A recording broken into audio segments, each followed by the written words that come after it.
I pulled into the driveway of my childhood home, carrying that pathetic grocery store cake, my heart filled with nervous excitement about turning 24. The white frosting had shifted slightly during the drive, and the plastic happy birthday decoration looked crooked, but I didn't care. After working double shifts at the warehouse for weeks, this modest celebration was all I could afford, yet it represented something important to me. I had been looking forward to this simple family gathering for months, imagining my parents singing happy birthday and sharing stories about my childhood. Walking up the familiar concrete steps, I noticed unusual activity through the front windows. My mother Margaret appeared at the door before I could knock her expression cold and dismissive. She glanced at my grocery store cake with visible irritation and delivered words that would shatter my world forever. "No celebration this year, Frederick. Your sister needs our complete attention." The cruel indifference in her voice made my stomach drop, as I realized I had become completely invisible in my own family. Standing on that doorstep holding my rejected cake felt like a physical blow to my chest. I watched my mother turn away without another word, leaving me frozen in place as the reality of her dismissal sank in. The sounds of frantic preparation echoed from inside the house with my father, Thomas, shouting instructions about flower arrangements, and my younger sister, Jessica, directing caterers around our modest living room. Through the screen door, I could see elegant white and gold decorations being hung across the ceiling, expensive floral centerpieces being positioned on tables, and my family rushing around like they were preparing for a royal wedding. Jessica emerged from the kitchen wearing a stunning emerald dress that probably cost more than I made in 2 months. Her blonde hair was professionally styled in an elaborate updo, and she wore diamond earrings I had never seen before. She spotted me through the door and rolled her eyes dramatically before walking past without acknowledgement. The contrast between her glamorous appearance and my simple work clothes made me feel even more out of place in my own home. I trudged upstairs to my childhood bedroom, still clutching that stupid cake, feeling more alone than ever before. The room remained exactly as I had left it years ago, with faded posters of basketball players and a twin bed covered in my old blue comforter. Sitting on the edge of that bed, I stared at the grocery store cake and wondered how I had become so irrelevant to my own family that they couldn't spare 5 minutes to acknowledge my birthday. The sounds of celebration continued downstairs as more guests arrived for Jessica's engagement party. I recognized the voices of aunts and uncles I hadn't seen in months, all of them laughing and congratulating Jessica on her upcoming marriage to Brandon Walsh, some hotshot attorney from the wealthy side of town. Nobody asked about me or wondered where I was during this family gathering. Feeling restless and hurt, I decided to pack some belongings to take back to my small apartment across town. As I pulled out my old duffel bag from the closet, I accidentally knocked over a shoebox that had been hidden under Jessica's former bed. The contents spilled across the hardwood floor, revealing a collection of official-looking documents that made my blood run cold.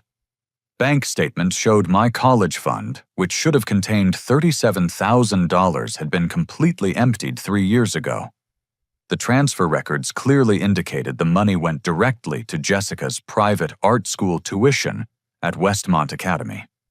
My parents had told me the fund was lost in bad stock market investments when I desperately needed money for community college classes. I had spent the last 3 years working warehouse jobs and living paycheck to paycheck, believing my education fund had simply vanished through their poor financial decisions. But the documents revealed a more devastating truth. Jessica had received a full academic scholarship to Westmont Academy, meaning my stolen college money had paid for unnecessary expenses while she attended school completely free. The scholarship letter was dated 6 months before my parents claimed my fund was lost, proving they had deliberately lied to me while transferring my money to Jessica. My hands shook as I discovered more evidence of their deception. Birthday cards addressed to me from both sets of grandparents over the past 5 years had been opened and kept hidden in this box. Inside each card were cash gifts, ranging from $50 to $200, totaling over $2,000 that I never received.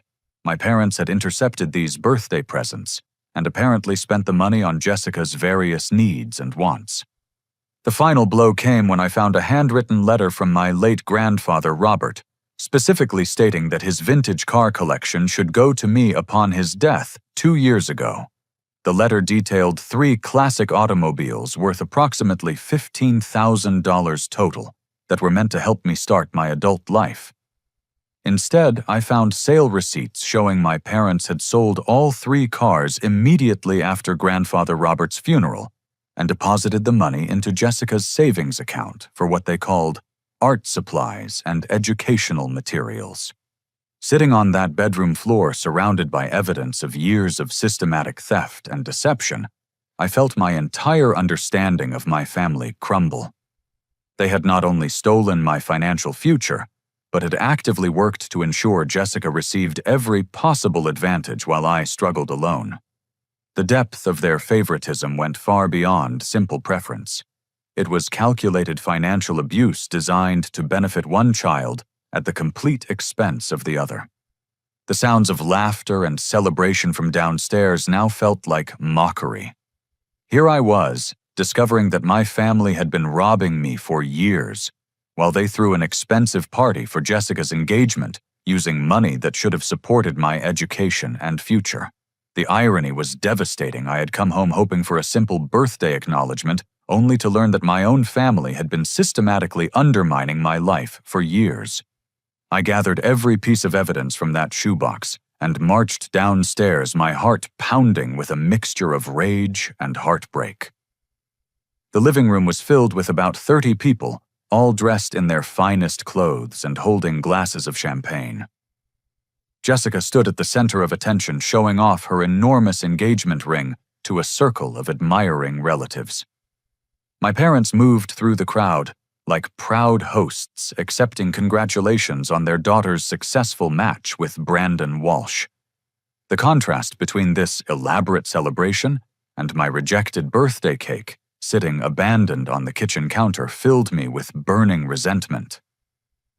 I waited until Jessica finished her ring presentation before stepping into the center of the room, holding the damning documents high enough for everyone to see. "I need to talk to all of you about something important," I announced loudly enough to cut through the party chatter. The room gradually fell silent as faces turned toward me with various expressions of annoyance and confusion. My mother, Margaret, looked mortified that I was disrupting Jessica's special moment, while my father, Thomas, stepped forward with obvious irritation. "Frederick, this is neither the time nor the place for whatever complaint you have now," Thomas said dismissively, his voice carrying the same tone he might use with a disobedient child. "Your sister is celebrating her engagement, and you need to respect that this day is about her happiness." "Funny you mention respect," I replied, my voice steadying as I held up the bank statements. "I just found these documents that show you transferred my entire college fund to pay for Jessica's art school tuition 3 years ago. You told me that money was lost in bad investments, but here's proof you deliberately stole $37,000 from my education to pay for hers." An uncomfortable murmur went through the crowd as relatives glanced between me and my parents. Jessica's face flushed red, but not from embarrassment. Instead, her expression showed pure anger that I was causing this scene during her celebration. Margaret stepped forward with her chin raised defiantly, showing no trace of shame or regret. "Frederick, you have always been the independent one in this family. We made decisions that we believed would benefit everyone in the long run.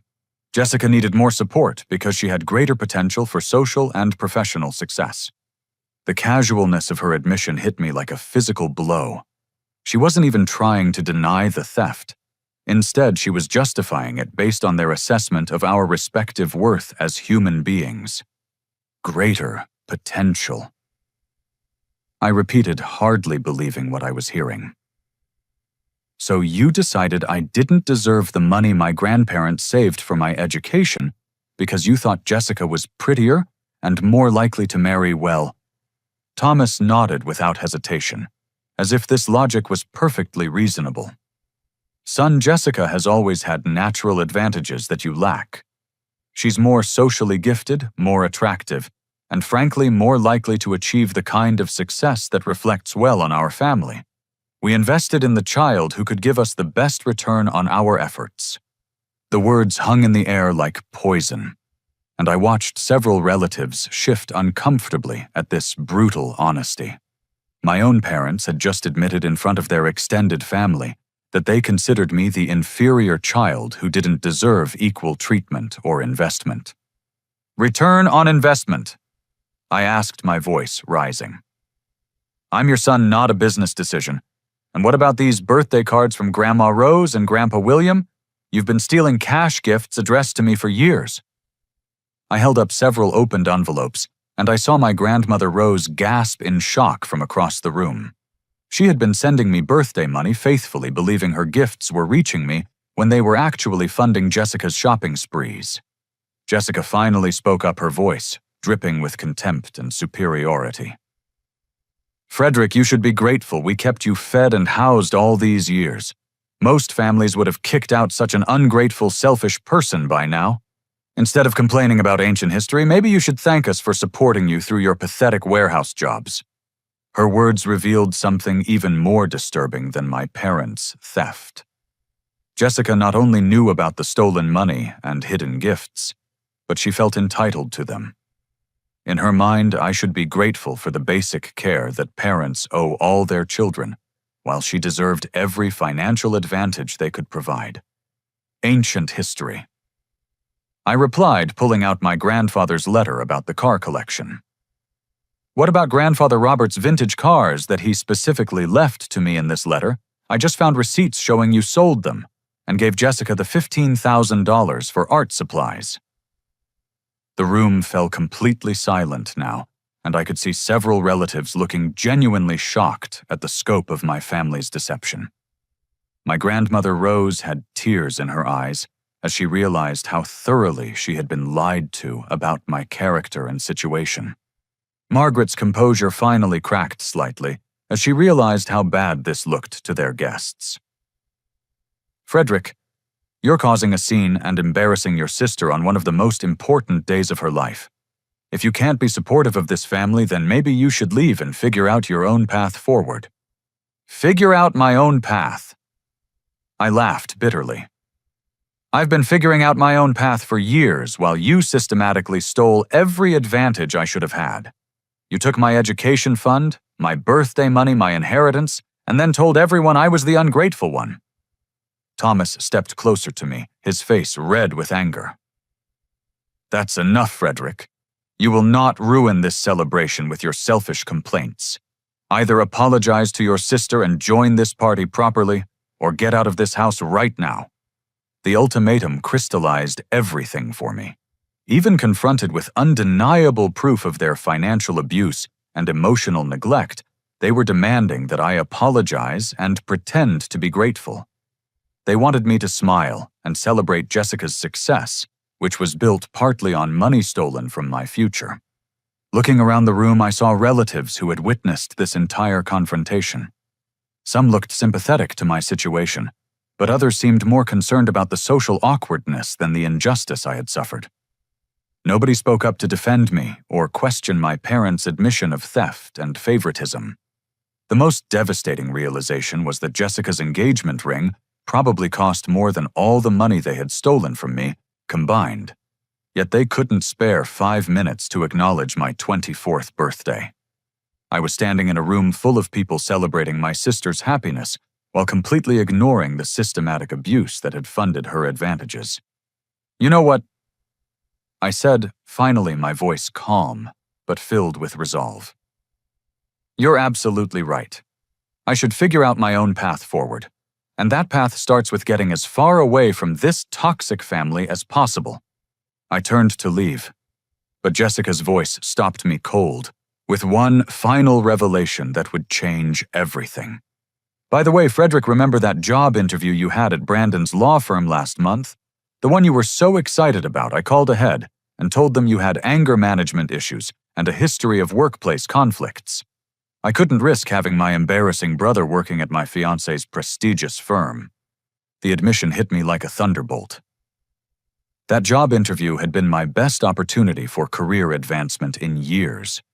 I had prepared for weeks, researched the firm extensively, and felt confident about my qualifications. When they rejected me without explanation, I spent weeks wondering what I had done wrong during the interview process. Now I knew the truth.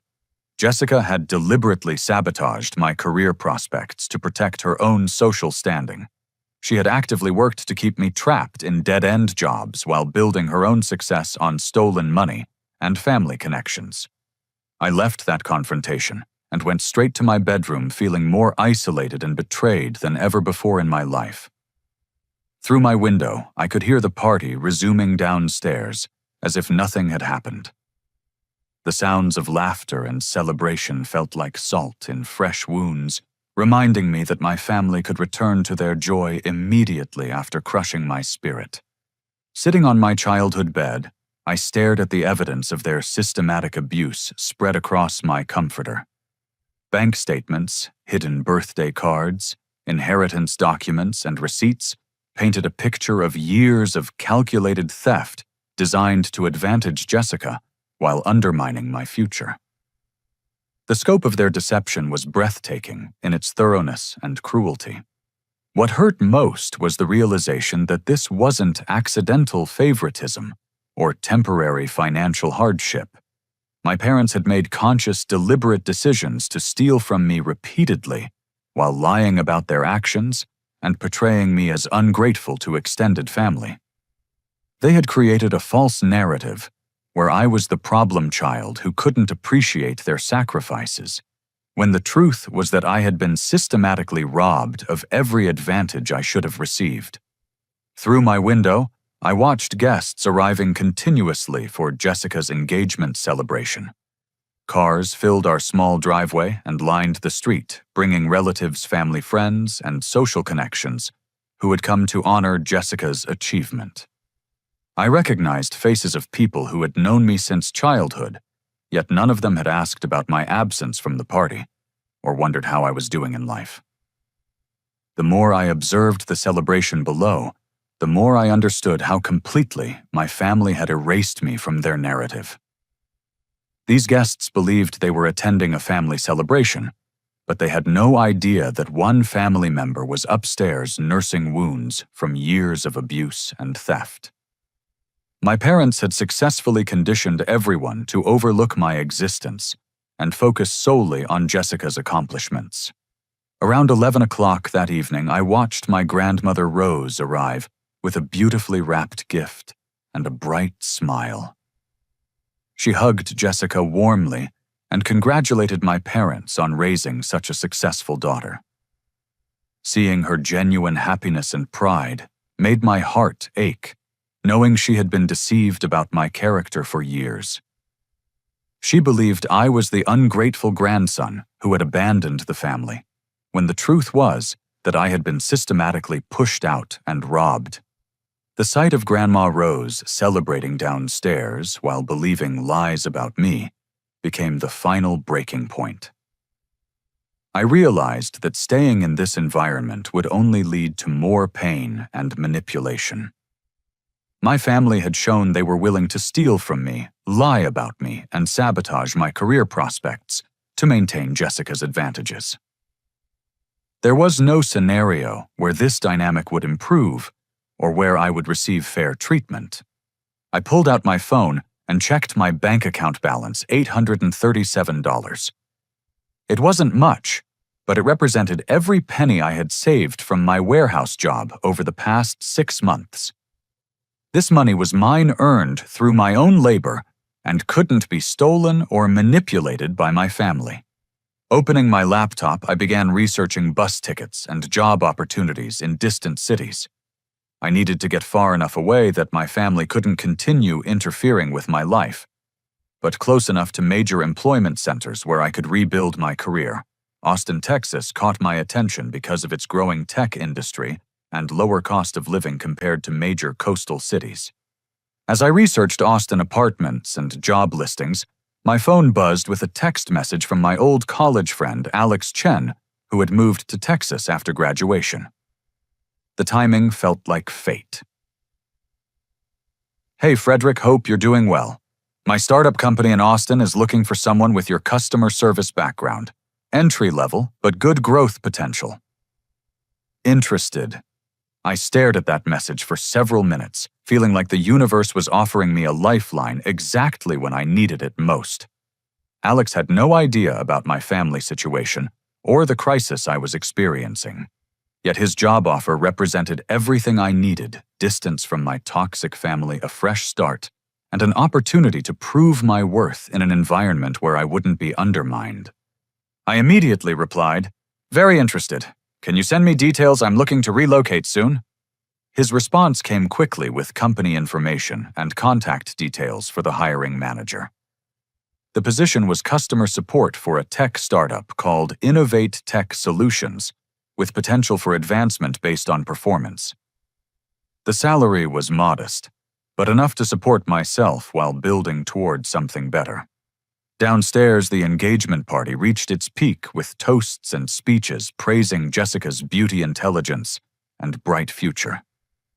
I heard my father's voice booming through the house as he told guests how proud he was of his daughter's success and how she represented everything wonderful about their family values. The irony was devastating. They were celebrating family values while having systematically abused and stolen from their own son. They praised Jessica's character while knowing she had sabotaged my career prospects out of pure selfishness. The disconnect between their public image and private actions revealed the depth of their hypocrisy.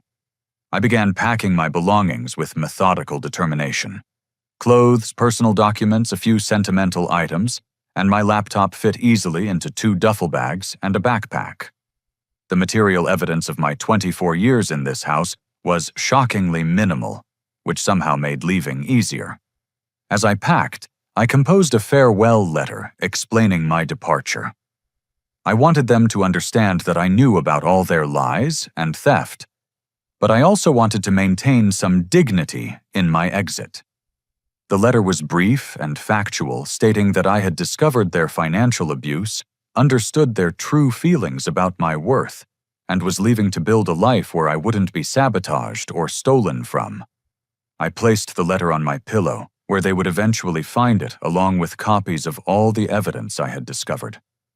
They needed to know that I was aware of their actions and that their manipulation had been exposed. Around midnight, as the party finally wound down and guests began leaving, I loaded my belongings into my beat-up Honda Civic. The car was 12 years old, with over 200,000 miles, but it was mine earned through my own work and untainted by my family's manipulation. Starting the engine, I took one last look at the house where I had spent my childhood. Light glowed from the windows, where my family was probably cleaning up from Jessica's celebration, discussing what a wonderful evening it had been and how bright her future looked.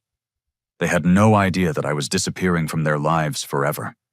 As I drove away from Millbrook, Ohio at 12:30 in the morning, I felt a strange mixture of grief and liberation. I was leaving behind everything familiar and venturing into complete uncertainty. But I was also escaping a toxic environment that had been poisoning my life for years. At a gas station on the edge of town, I stopped to buy coffee for the long drive to Texas.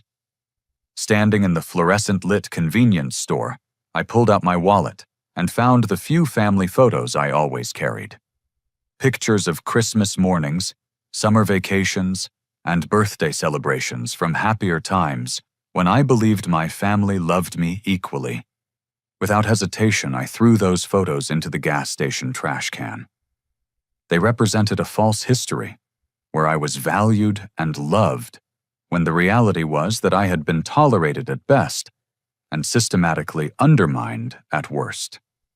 Keeping those pictures would only remind me of illusions that had been shattered forever. Getting back into my car, I programmed Austin, Texas into my GPS and began the 9-hour drive toward my new life. The highway stretched endlessly ahead of me, dark and uncertain, but for the first time in years, I felt like I was moving toward hope instead of away from it. The drive to Austin took me through the heart of America, past small towns and endless farmland that looked nothing like the suburban Ohio landscape I was leaving behind. I drove straight through the night, fueled by gas station coffee, and the adrenaline of making the biggest decision of my life. When the Austin skyline appeared on the horizon at 8 in the morning, I felt like I was arriving in a completely different world. Alex met me at a downtown diner called Magnolia Cafe, and I was struck by how much more confident and successful he looked compared to our college days. He wore a crisp button-down shirt and spoke enthusiastically about the tech startup scene in Austin, describing opportunities and growth potential that seemed impossible from my warehouse job perspective. Innovate Tech Solutions is exactly the kind of place where hard work gets noticed quickly, Alex explained over breakfast tacos. The owner, Diana Martinez, built the company from nothing 5 years ago, and she promotes based on results, not politics or connections. If you can solve problems and improve systems, you'll advance faster than you ever could at a traditional corporation. The company occupied the second floor of a converted warehouse in East Austin, with exposed brick walls, standing desks, and an open layout that felt energetic and collaborative. During my interview with Diana, a sharp-eyed woman in her early 40s, I was honest about my background in customer service and my eagerness to learn technical skills. "I'm not looking for someone with perfect credentials," Diana told me. "I need someone who can think critically, communicate clearly with frustrated customers, and identify patterns in the problems we're solving. Technical skills can be taught, but problem-solving instincts are either there or they aren't." She offered me the position on the spot with a starting salary of $35,000, which was modest, but enough to cover basic living expenses in Austin. More importantly, she outlined clear advancement opportunities based on performance metrics and skill development. I found a studio apartment in a converted house near the university for $600 a month. The space was tiny but clean, with hardwood floors, tall windows, and enough room for a bed desk and small kitchen table. After years of living in my childhood bedroom or sharing cramped spaces with roommates, having my own place felt like a luxury. The first few months at Innovate Tech were challenging but exhilarating. I handled customer support calls for small businesses using the company's project management software, troubleshooting technical issues, and explaining system features. Within weeks, I began noticing patterns in customer complaints and suggestions that revealed underlying problems with the software's user interface. Instead of just solving individual problems, I started documenting these patterns and proposing systematic improvements. I created detailed reports showing how minor changes to the software could prevent dozens of support calls and improve customer satisfaction scores. Diana noticed my initiative immediately. "Most customer support representatives just answer the phone and follow scripts," she told me during my 3-month review. "You're thinking like a product developer identifying root causes instead of just treating symptoms." That's exactly the kind of thinking that builds successful companies. She promoted me to Customer Success Analyst with a raise to $42,000 and additional responsibilities for improving customer retention rates. The promotion came with my own desk access to development tools and opportunities to work directly with the programming team. During this period, I maintained complete silence about my family situation. I changed my phone number, deleted my social media accounts, and avoided any contact with people from my hometown. Alex knew I had left Ohio for personal reasons, but I kept the details private while focusing entirely on building my new life. The isolation was sometimes difficult, especially during holidays when my co-workers talked about family gatherings and traditions. But I reminded myself that my biological family had never provided the support and encouragement I was now receiving from my colleagues. Diana became something of a mentor, offering career guidance and challenging me to develop skills I never knew I possessed. 6 months into the job, I proposed creating a comprehensive customer relationship management system that would track user behavior, predict potential problems, and automate routine support tasks. The proposal required significant research and technical planning, but I believed it could revolutionize how the company interacted with clients. Working evenings and weekends, I taught myself basic programming languages and database management through online courses and library books. The learning curve was steep, but every small breakthrough felt like validation of my abilities and potential. My breakthrough came when a major client complained about recurring billing errors that were costing them thousands of dollars in administrative time. Instead of offering standard troubleshooting, I analyzed their entire account history and discovered that our billing system had a flaw affecting customers with certain payment schedules. I developed a solution that not only fixed their specific problem, but prevented similar issues for hundreds of other clients. The fix saved the company an estimated $50,000 in potential lost business and customer support costs. Diana was so impressed that she brought me into a senior leadership meeting to present my findings. Standing in that conference room, explaining technical solutions to executives and programmers, I felt more valued and respected than I ever had in my family home. Frederick has identified a systematic issue that we didn't even know existed, Diana announced to the team. His solution demonstrates the kind of proactive thinking that separates good companies from great ones. This is exactly why we invest in people who show initiative and analytical skills. The company implemented my billing system fix and asked me to lead a broader project reviewing all customer support processes for similar inefficiencies. My role expanded again with another promotion to junior developer and a salary increase to $58,000. More importantly, I was gaining confidence and technical skills that opened doors to opportunities I had never imagined possible. The warehouse jobs in Ohio had felt like dead ends with no advancement potential, but this environment rewarded innovation and hard work with real career growth. Around my first anniversary at Innovate Tech, I learned through mutual acquaintances that Jessica's engagement had ended dramatically. Apparently, Brandon had discovered her secret shopping addiction and credit card debt totaling $25,000. He broke off the engagement when she couldn't explain how she had accumulated such massive debt while living rent-free at home. My parents were reportedly struggling to help Jessica pay off her credit cards while dealing with reduced income from my father's job insecurity. The financial strain of supporting Jessica's lifestyle was apparently causing significant stress in their marriage. Learning about their problems felt strange and distant, like hearing gossip about acquaintances rather than immediate family. I felt no satisfaction in their struggles, but also no urge to return and help them through their difficulties.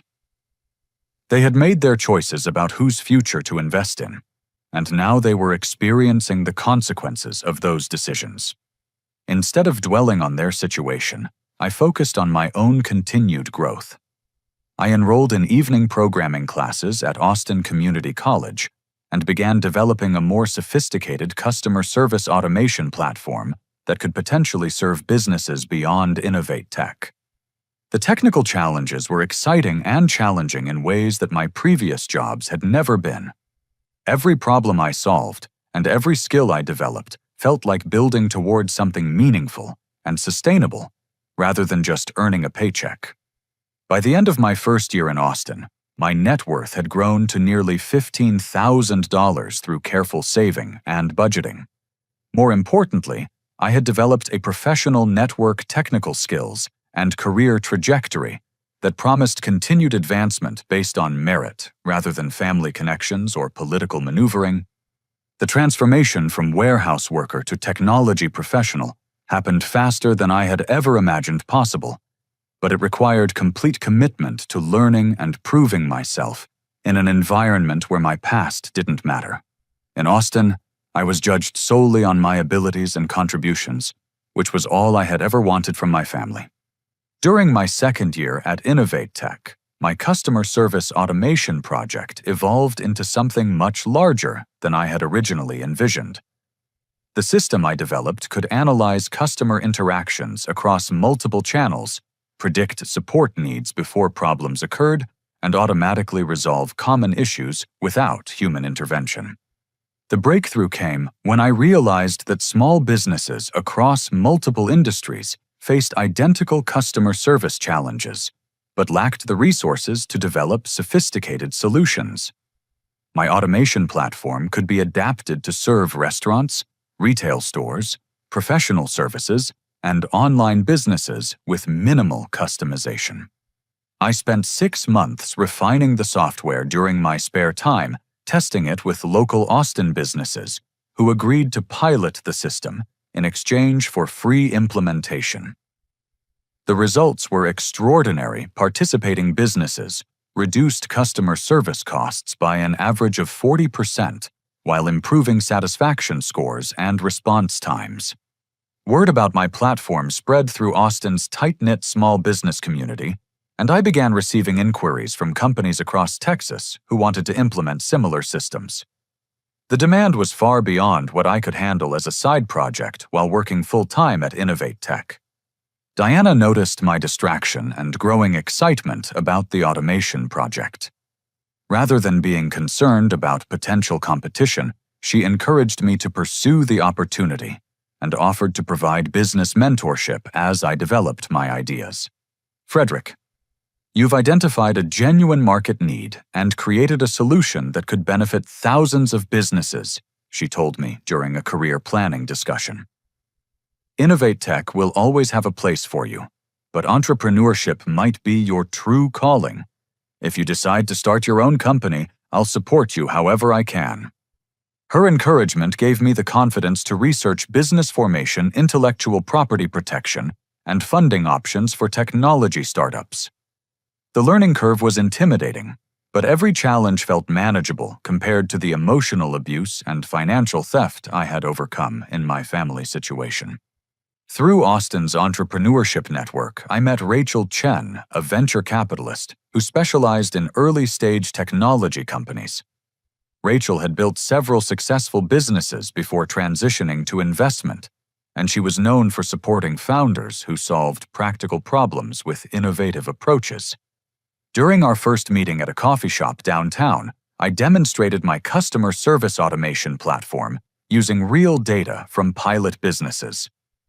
Rachel immediately grasped the potential market size and revenue opportunities. Small businesses spend billions of dollars annually on customer service that could be automated or streamlined, Rachel explained. Your platform addresses genuine pain points with measurable cost savings. The scalability is enormous because every business needs customer service, but most lack the technical expertise to optimize these processes. She offered to invest $200,000 in exchange for a 20% equity stake contingent on my commitment to leave Innovate Tech and focus full-time on building the company. The investment would cover software development, marketing, legal expenses, and 18 months of operating costs while we established the business. The decision to leave my stable job and pursue entrepreneurship felt terrifying and exhilarating simultaneously. I had spent 2 years building security and professional credibility, but this opportunity represented everything I had hoped to achieve through hard work and innovation. I gave Diana 6 weeks' notice and worked diligently to transition my responsibilities to other team members. She was genuinely excited about my entrepreneurial venture and offered to serve as an advisor and potential customer for my new company. "You're making the right decision," Diana assured me during my final week at Innovate Tech. "I've watched you grow from customer support representative to innovative developer in record time. Your work ethic and problem-solving skills will make this business successful, and you'll never wonder what might have been if you hadn't taken this risk." I named my company ConnectFlow and established offices in a shared workspace near downtown Austin. The environment was filled with other startups and entrepreneurs, creating an atmosphere of innovation and ambition that energized me daily. My first major decision was hiring Diana as Chief Operating Officer. She had expressed interest in leaving Innovate Tech to pursue new challenges, and her business experience complemented my technical skills perfectly. Together, we developed a comprehensive business plan, marketing strategy, and customer acquisition approach. The early months were intense and demanding, requiring 12-hour days and constant problem-solving as we refined the software and built our customer base. But every challenge felt purposeful and meaningful because I was building something that belonged to me and reflected my vision. Our first major client was a regional restaurant chain that operated 23 locations across Texas. They implemented ConnectFlow to handle reservation management, complaint resolution, and customer feedback analysis. Within 3 months, the chain reduced customer service labor costs by 38% while improving online review scores and customer retention rates. The success story provided credibility and referrals that accelerated our growth exponentially. Local business magazines featured ConnectFlow as an innovative Austin startup, and industry publications recognized our platform as a breakthrough solution for small business customer service automation. By the end of our first year, ConnectFlow had 47 active business clients and generated over $1 million in revenue. My personal net worth reached $300,000 through salary equity appreciation and careful financial management. More importantly, I had proven to myself that my family's assessment of my potential was completely wrong. They had believed Jessica was more likely to achieve professional success because of her social advantages and physical attractiveness. But I had built a profitable company based on intelligence, creativity, and determination. During this period of rapid business growth, I occasionally heard updates about my family through mutual connections in Ohio. Jessica had moved back home after her broken engagement and was struggling to find employment that matched her art degree qualifications. My parents' marriage was reportedly strained due to financial pressure and disagreements about how to support Jessica's continued dependence. My father, Thomas, had lost his middle management position due to company downsizing and was working temporary assignments that paid significantly less than his previous salary. My mother, Margaret's part-time retail job barely covered basic household expenses, and they were behind on mortgage payments. The contrast between my success and their struggles was striking, but I felt no desire to gloat or seek revenge. Instead, I focused on continuing to build ConnectFlow into a sustainable business that could support multiple employees and serve hundreds of clients. The most satisfying aspect of my success was earning respect and recognition based entirely on merit. My clients valued ConnectFlow because it solved their problems and improved their profitability, not because of family connections or social advantages. This validation meant more to me than any amount of money because it proved that hard work and innovation could overcome any disadvantage. Rachel's investment had been based on her confidence in my abilities and business potential. Diana had joined my company because she believed in my vision and leadership skills. Our clients recommended ConnectFlow to other businesses because they experienced tangible benefits from our services. This network of professional relationships built on mutual respect and shared success felt more valuable and meaningful than the family connections I had lost through my departure from Ohio. I was finally surrounded by people who appreciated my contributions and supported my continued growth. The transformation of ConnectFlow from startup to established business happened faster than I had ever imagined possible. During our second year, we expanded our customer base to over 200 businesses across 7 states, ranging from local restaurants to regional professional service firms. Our revenue grew to $4 million annually, and the company employed 15 people in various technical and support roles. My personal breakthrough came when Tech Global Industries, a major corporation that provided software solutions to Fortune 500 companies, approached us about acquiring ConnectFlow. Their executives had been monitoring our growth and were impressed by our customer retention rates and innovative automation features.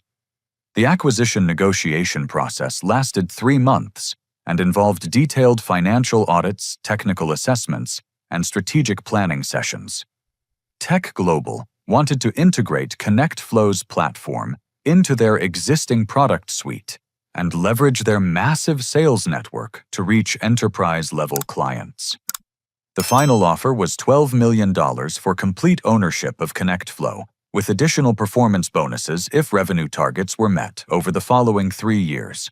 After consulting with Rachel and Diana, I accepted the deal, which would give me $8 million after taxes, investor payments, and employee bonuses. Signing those acquisition papers felt surreal and overwhelming. 3 years earlier, I had left my family home with $800 and a beat-up Honda Civic. Now I was a millionaire at 27 years old, with more financial security than I had ever thought possible. The first thing I did with my newfound wealth was purchase a luxury penthouse apartment in downtown Austin, with panoramic city views and high-end amenities. The space was 10 times larger than my original studio apartment, with a gourmet kitchen, walk-in closets, and a home office overlooking Lady Bird Lake. I also bought a Tesla Model S and began traveling internationally for both business and pleasure.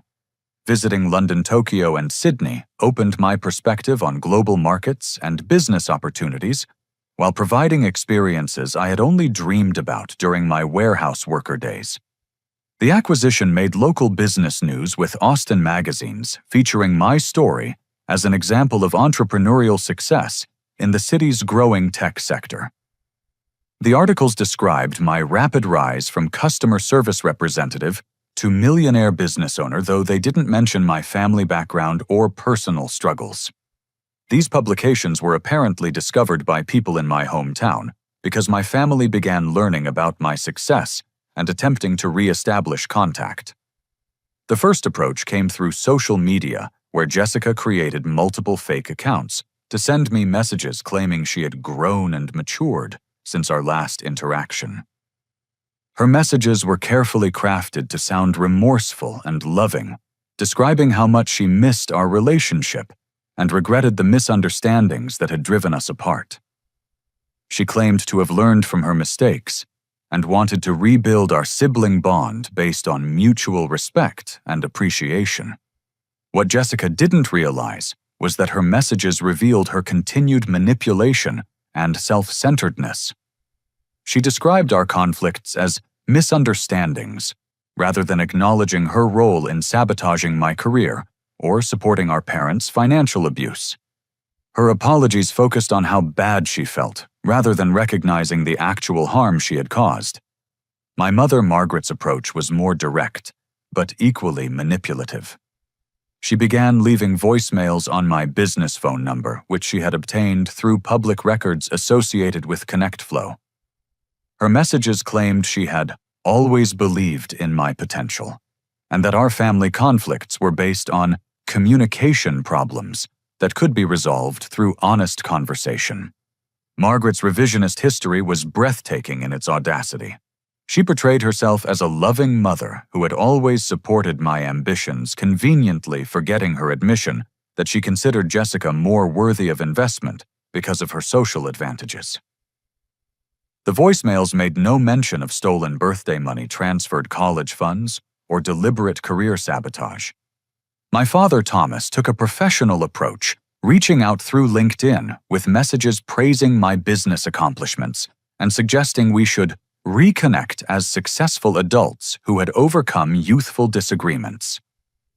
His messages positioned our conflicts as normal family tensions that naturally resolved as people matured and achieved their goals. The coordinated nature of their outreach revealed that they had developed a strategy for winning me back, probably motivated by their own financial struggles and knowledge of my newfound wealth. Their messages arrived within weeks of each other, all using similar language about growth, forgiveness, and family bonds. I saved every message and voicemail they sent, but responded to none of them. Their sudden interest in rebuilding relationships coincided suspiciously with learning about my financial success, suggesting their motivations were more practical than emotional. Through my network in Ohio, I learned more details about their deteriorating situation. Jessica's credit card debt had grown to over $30,000 as she continued spending money she didn't have while living unemployed at home. She had applied for numerous positions, but struggled to find employers willing to hire someone with an expensive art degree and no practical work experience. My parents' financial problems had worsened significantly.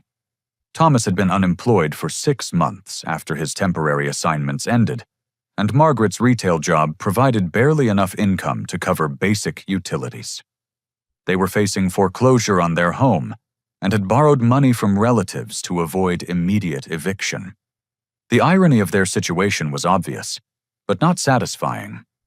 They had spent years investing everything in Jessica's success while neglecting and undermining my potential, yet Jessica's advantages had produced no meaningful career or financial stability. Meanwhile, the son they had written off as less worthy had achieved more success than any of them had ever imagined possible. Their desperation became more apparent as their outreach intensified. Margaret's voicemails grew longer and more emotional, describing health problems and financial stress that could be resolved if their family could reunite. Jessica's messages became more frequent and personal, sharing memories of childhood moments when we had gotten along well. Thomas began sending newspaper clippings about my business success, along with handwritten notes expressing pride in my accomplishments. The notes carefully avoided mentioning our conflicts while emphasizing his role in shaping my work ethic and determination through childhood lessons. The most manipulative approach came when they involved my grandmother Rose, who called my office claiming she was dying and wanted to see me before passing away. The call was clearly orchestrated by my parents, but it represented a new low in their willingness to exploit family relationships for financial gain. I verified through other relatives that Grandma Rose was in good health and not facing any immediate medical crisis. Learning that they were willing to fake her death to manipulate me into contact confirmed that their current outreach was entirely self-serving rather than based on genuine remorse or love. Their desperation revealed the complete failure of their family investment strategy. They had stolen from me to support Jessica's education and social advantages, yet she had produced no return on their investment. Her broken engagement, unemployment, and mounting debt proved that attractiveness and social connections meant nothing without work ethic and practical skills. Meanwhile, the son they had dismissed as less worthy had built a multi-million-dollar business through intelligence determination and ethical behavior. My success had been achieved despite their sabotage, rather than because of their support, proving that their assessment of my potential had been completely wrong. As their financial situation continued deteriorating and their outreach became more desperate, I realized they were finally experiencing consequences for years of favoritism and abuse. Justice was being served not through any action on my part, but through the natural results of their own choices and character flaws. 2 years after the acquisition of ConnectFlow, I made a decision that would close the most painful chapter of my life forever. My family's financial situation had reached a crisis point, with foreclosure proceedings and mounting medical bills creating genuine hardship that extended beyond my immediate parents and sister. I had been monitoring their situation through mutual acquaintances and occasional Google searches, maintaining awareness without direct contact. The information I gathered painted a picture of people who were finally experiencing the consequences of years of poor decisions and character flaws. My father Thomas had been diagnosed with a serious heart condition that required expensive treatment, not fully covered by his limited insurance. The medical bills were pushing my parents toward bankruptcy, while they struggled to maintain their home and support Jessica's continued unemployment. Jessica herself had become increasingly isolated and depressed as her debt grew and employment prospects dwindled. Her art degree qualified her for very few positions that could support independent living, and her lack of practical work experience made her unemployable in most professional environments. The situation came to a head when I received a desperate letter from my grandmother Rose, who had finally learned the truth about our family conflicts. The letter was heartbreaking in its honesty and shame, as she described how my parents had manipulated her for years with false stories about my character and behavior. "Frederick, I am so ashamed of how I treated you at Jessica's engagement party," Grandma Rose wrote in shaky handwriting. "Your parents told me you had become selfish and ungrateful, that you refused to help family and only cared about yourself. I believed them because I trusted their word about their own children. Now I know they were lying to cover up their own terrible behavior toward you." She explained that other relatives had gradually revealed pieces of the truth about my stolen college fund, hidden birthday gifts, and the systematic favoritism that had driven me away. The full picture of my parents' financial abuse had finally become clear to extended family members who had been deceived for years. "I understand why you left and why you haven't returned," her letter continued. "But I also know that you are a good person with a kind heart despite everything they did to you. Your grandfather Robert would be so proud of the man you became, and he would want you to show mercy to people who need help, even if they don't deserve it." Reading that letter in my Austin penthouse, surrounded by the success I had built through my own efforts, I felt a complex mixture of vindication and sadness. My grandmother's acknowledgement of the truth validated everything I had experienced, but it also highlighted the cost of my family's dysfunction. I decided to return to Millbrook for the first time in 4 years, driving my Tesla through familiar streets that looked smaller and shabbier than I remembered. The town seemed frozen in time, while I had grown and changed beyond recognition. My childhood home showed obvious signs of financial distress. The lawn was overgrown, paint was peeling from the shutters, and a "for sale" sign stood prominently in the front yard. The house that had once represented stability and family connection now looked like a symbol of decline and failure. I drove to Murphy's Diner downtown, knowing it was a place where I might encounter family members or old acquaintances. Sure enough, my grandmother Rose was having coffee with 2 other elderly women when I walked through the door. Her face showed shock and joy when she recognized me. "Frederick." "Oh my goodness, look at you," she said, rising carefully from her booth to embrace me. The other women stared openly as Grandma Rose introduced me as her successful grandson, who owned a technology company in Texas. We sat together while she apologized repeatedly for believing my parents' lies and treating me poorly during my final years at home. Her remorse was genuine and painful to witness, and I assured her that I understood she had been deceived by people she trusted. "They told everyone you abandoned the family without explanation," Grandma Rose explained. "We thought you were selfish and ungrateful, that you couldn't be bothered to help during difficult times. Nobody knew about the money they took from you, or how badly they treated you." Our conversation was interrupted when my parents and Jessica entered the diner, having heard through small-town communication networks that I was back in Millbrook. Their appearance was shocking in its deterioration from the confident, well-dressed people I remembered from Jessica's engagement party.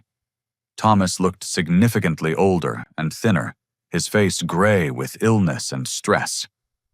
Margaret appeared worn down by financial worry and emotional strain. Jessica seemed the most changed, having lost the vibrant confidence that had once defined her personality. They approached our table hesitantly, unsure of their reception, but desperate enough to risk public rejection. The other diners watched with obvious curiosity as this family drama unfolded in their quiet restaurant. "Frederick," my mother began carefully, "we've been hoping to talk with you. We know there were problems in the past, but we want to make things right between us." The word "problems" was such a massive understatement that I almost laughed. Their systematic theft and emotional abuse had been reduced to problems that could be resolved through conversation and goodwill. Making things right would require acknowledging what actually happened. I replied calmly, "Are you prepared to admit that you stole my college fund, hid my birthday gifts, sold my inheritance, and sabotaged my career prospects to benefit Jessica?" The directness of my question clearly shocked them, but they were too desperate to retreat. Thomas nodded reluctantly, while Margaret looked uncomfortable with my specific accusations. "We made mistakes in how we handled family finances," Thomas admitted carefully. "We thought we were making decisions that would benefit everyone in the long run, but we realize now that we hurt you unfairly." Jessica remained silent, staring at the table while her parents attempted damage control. Her inability to contribute to the conversation suggested she felt no genuine remorse for her role in my mistreatment. "The money isn't really the issue anymore," I explained. "I've been financially successful despite your sabotage, not because of your support.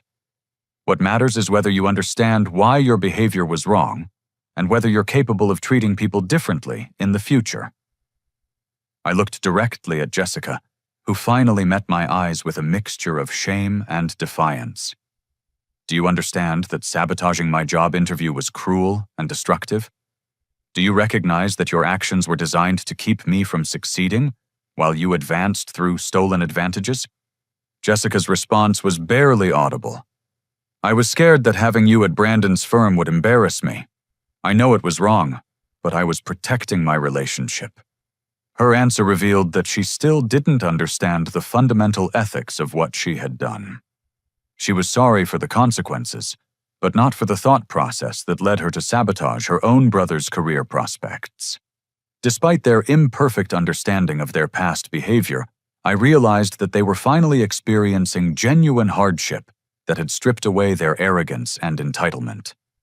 The natural consequences of their choices had taught them lessons that my arguments never could. "I'm willing to help with Dad's medical bills and prevent you from losing the house," I announced, causing visible relief to wash over their faces. "But there will be conditions that must be met before and during any financial assistance." I outlined my requirements. They would attend family counseling to address their dysfunction and favoritism. They would publicly acknowledge their past mistreatment to extended family members who had been deceived, and they would commit to treating all family members with equal respect and consideration. Additionally, Jessica would be required to find employment within 6 months and begin paying down her credit card debt through her own labor. My assistance would cover emergency medical and housing costs, but would not subsidize continued unemployment or irresponsible spending.